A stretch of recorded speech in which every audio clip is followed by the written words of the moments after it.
What happens when the music industry and the crime industry meet?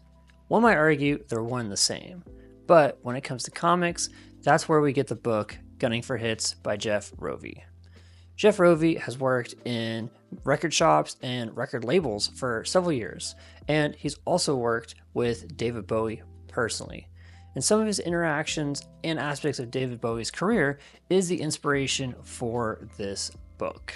In this book, we follow the main character, Martin Mills, who is an ex-intelligence agent and is now an A&R rep for a record label. He's done very well and has his own imprint on this record label.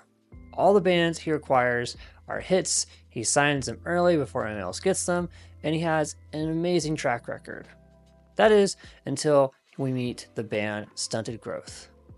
Millsy trying to sign this band, who he knows is going to be a hit, but the lead singer and his girlfriend, who's also their manager, is kind of making it not that easy for him to sign them. They want $6 million, a world tour, and tons of other things that Martin just knows isn't part of your traditional contract. However, through Martin, Jeff does a really good job of breaking down how the music industry works, how bands go about getting signed, how they make their money, and how record labels end up making all the money and taking it from the artist instead.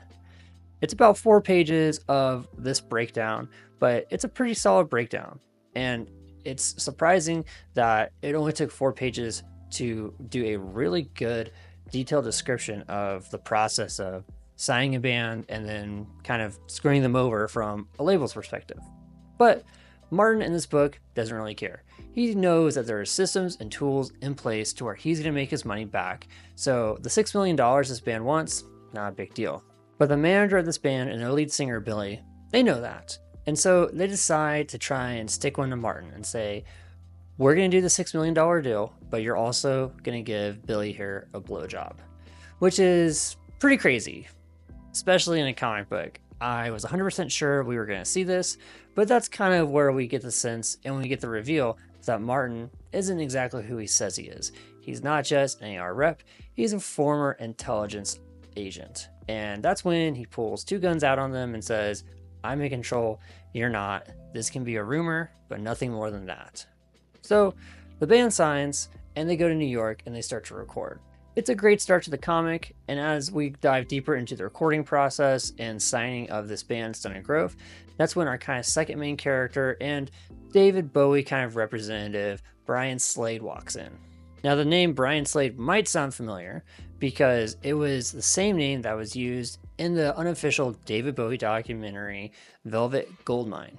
And that's kind of where some of the inspiration for this character takes place for Jeff.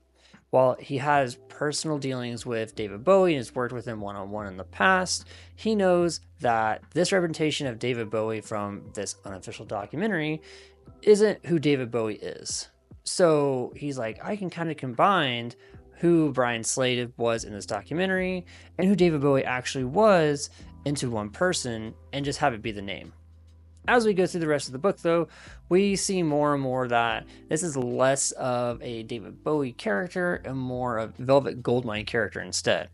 Because the Brian Slade we see throughout this book, I would say is not representative of the David Bowie that we all know and love. And we can see as Brian Slade is introduced that he's kind of a washed up musician, which David Bowie may have been at one point in time in his career where nothing else was really coming out from him. And people just didn't know what was happening with him. And that's where we find Brian Slade. Brian Slade, no inspiration, he's running out of money, he's on drugs a lot, and he kind of gets in contact with Martin and says, I have an album in the works, make me an offer that is really good, and it's all yours, and all of my back catalog, which at this point in time in the book hasn't been on CD. This is taking place in the late 80s, early 90s, and CDs are kind of just becoming a thing.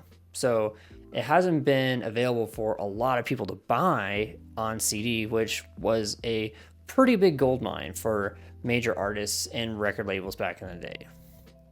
But during this process, Brian Slade encounters the band that Martin just signed, Stunted Growth, and Martin is pretty much in love with Brian Slade and is willing to kind of do anything he asks.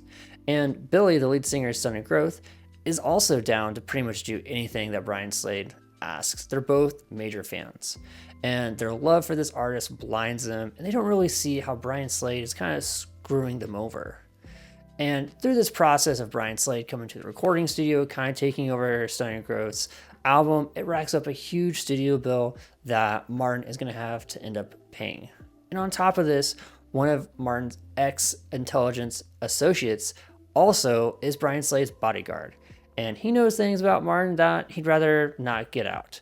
So he kind of has to pivot, make a couple of tricks happen to make sure that no one is going to know about his past.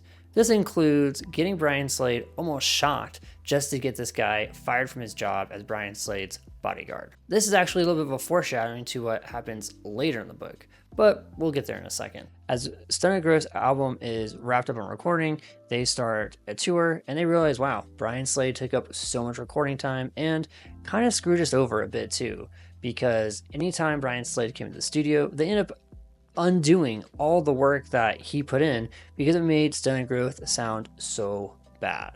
At this point, Brian Slade is about to deliver an album to Martin, and Martin thinks it's going to be great.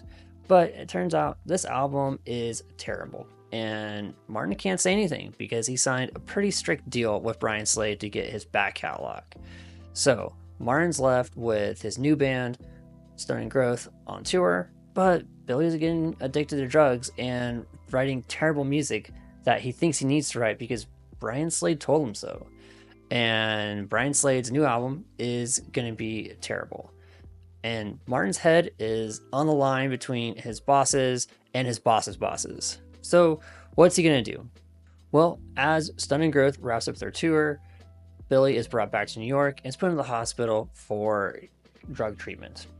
Brian Slade is going to do a massive concert, and it dawns on Martin that who loves a live musician more than a dead musician? They own the entire catalog for Brian Slade, so why don't we just off him at the concert, and then we make millions of money, we make millions of dollars, and I get to be the good guy and keep my job. So that's kind of his plan. Going forward, he says, I'm going to take care of him, I'm going to get an alibi, and that's it. But in the process of setting up the plan to potentially kill Brian Slade, Billy breaks out of rehab, demanding that people hear the music that he recorded with Brian Slade, and that he's the star, and that Brian Slade is not. In his drug-infused rage, he breaks into their recording studio, steals his tapes, and is saying he's going to force Martin to listen to them and make sure that Martin knows that he is the voice of his generation. He's number one. He's the star, not Brian Slade. Finds out that Martin's not in his office, he's at the concert. And he goes to the concert and decides, I'm going to kill Brian Slade and I'm going to kill Martin. In the next couple of pages, we see Billy just go insane. And Martin, being the smart guy that he is, tries to use this to his advantage. In the end, he ends up making it to where Brian Slade gets shot, Billy is pushed off the rafters and dies, and his ex-intelligence agency friend is seen as the hero. Martin disappears into the crowd, and when the dust settles, everyone comes out on top in the end. Well, everyone except Billy. He's definitely dead. But Billy's old manager becomes Brian Slade's new manager, providing him with all of Billy's old demos and old songs that Brian Slade can use to make tons of new music. Brian's old manager is fired, but she gets a pretty big bonus. Brian Slade's old security guard, Martin's ex-intelligence agency colleague, is seen as a hero and is rehired by Brian Slade.